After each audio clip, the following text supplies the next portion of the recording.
But doesn't the society claim that the Church is in crisis, creating a state of necessity?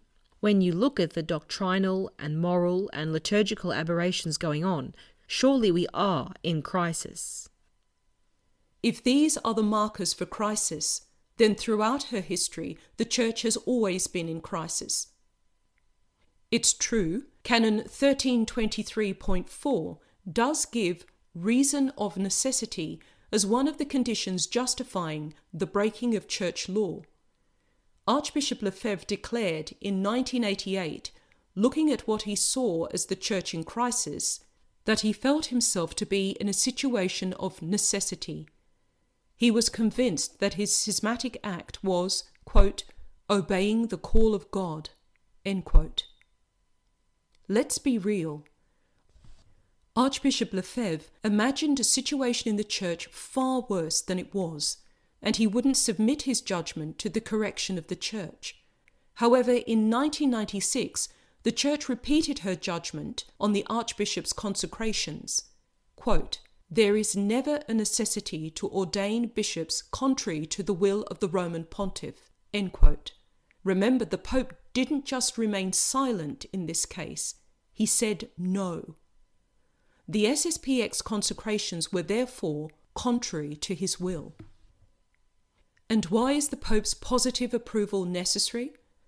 Because Christ ensured the Church's unity by having her governed by the Pope and the bishops in union with him. It comes back to that principle, where Peter is, there is the Church. By definition, those bishops not approved by the Pope aren't in union with him, and thus shouldn't be consecrated. It couldn't be clearer. Therefore, Archbishop Lefebvre couldn't have been obeying the call of God. Instead, he misinterpreted the Church's canons on this matter, and sadly, SSPX continues this misinterpretation. A quick review of the Church's history reveals crises in every century. Today, most of the faithful aren't being deprived of the ordinary means of salvation, such as the sacraments. So no matter how dire things may be in some places, there is no situation of necessity warranting the breaking of canon law. Even if a crisis did exist, it would demand a temporary solution, not SSPX's permanent act of starting a parallel line of bishops in the Church. No necessity warrants this.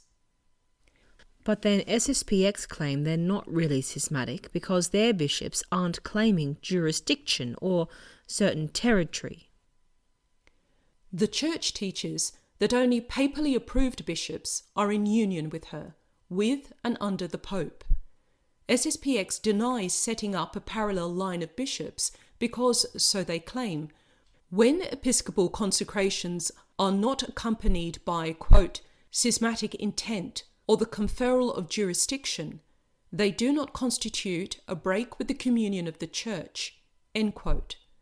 They continue, quote, the bishops who will be consecrated on the 1st of July as auxiliaries of the society will therefore in no way be schismatic, end quote.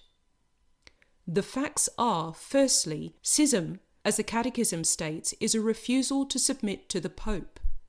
SSPX refuses to submit to the Pope.